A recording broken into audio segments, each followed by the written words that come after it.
Приветствую тебя на канале Bizarre World. Это новый выпуск про карты мира. Карты, которые присылаете мне вы, мои дорогие подписчики.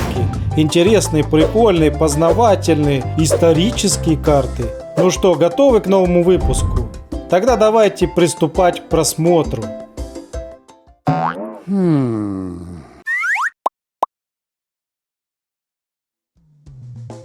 Первую карту религии нам прислал Юрий.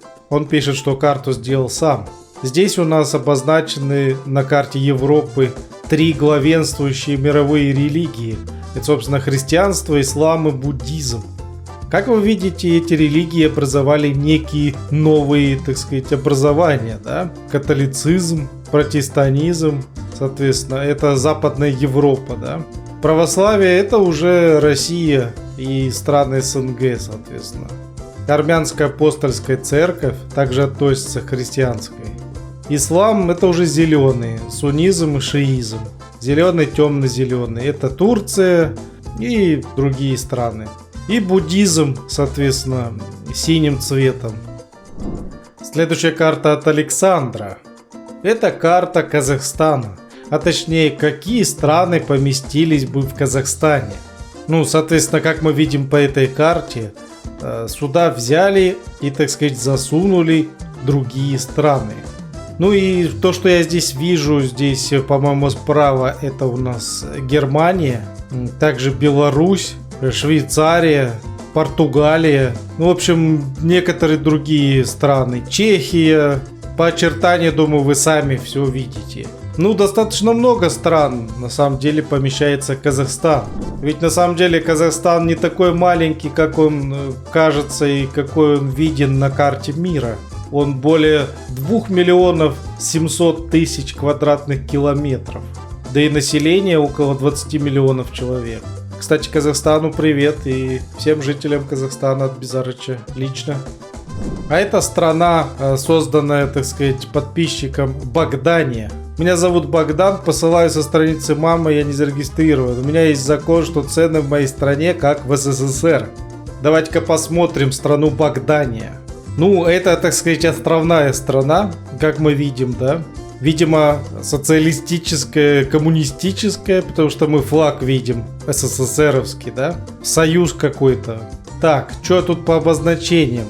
Столица под циферкой 1, как мы видим на севере, в центре, да.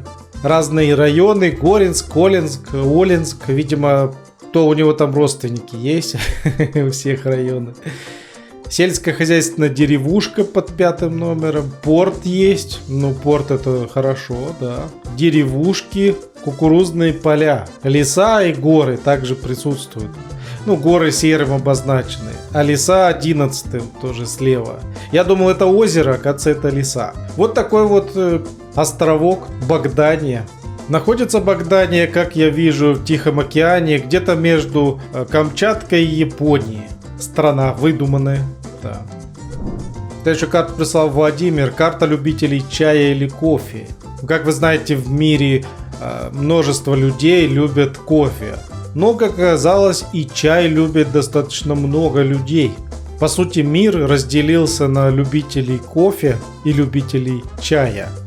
Как мы видим по карте, кофейники, так сказать, это в основном запад планеты Земли. Ну, если можно так это назвать. Северная Америка, Южная Америка, практически половина, любят кофе, как вы видите. Европа также кофе, скандинавы кофе любят. Итальянцы, французы, немцы. А вот чай как раз такие любят, ну понятно, да, Великобритания, Ирландия, Россия, Казахстан. Ну, азиатские страны, понятно, они чай любят, у них чай хороший, вкусный. Также Индия, Китай. А которые стран нету здесь, которые вы не видите, да, например, Монголия, страны Африки, это значит, они ни то не пьют. То есть они что-то пьют свое. Ну, если честно, я люблю больше кофе. А вы? Следующую карту нам прислал Макар. Это филиалы фонда SCP.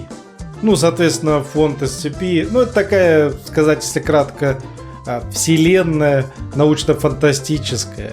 Соответственно, там есть даже свой сайт, На нем описаны разные жуткие существа. Ну, тот же сиреноголовый, да, например, популярный на ютубе. И, соответственно, вроде как они существуют и находятся в всяких таких лабораториях на разных территориях планеты.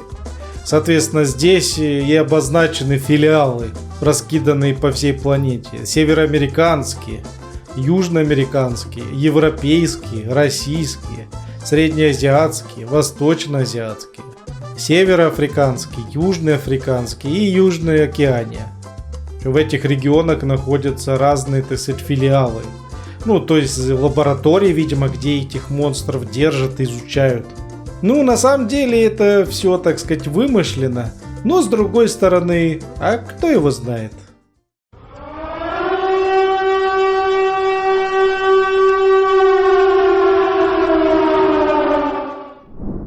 Это карта от Юрия. За сколько минут можно заработать 1 евро? Тут, так сказать, вы можете наглядно увидеть, сколько же нужно пахать, чтобы заработать евро. Реально, в некоторых странах его можно заработать достаточно быстро. Ну, например, в Люксембурге, да? За 2,5 минуты вы можете, в принципе, заработать себе евро.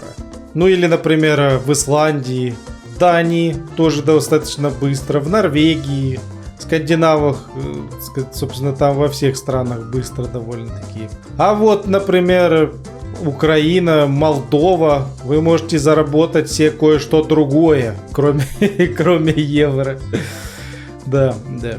Ну, собственно, Турция, ну, белым помечены страны, где надо около получаса отработать, чтобы заработать евро. В России пишут 19 минут.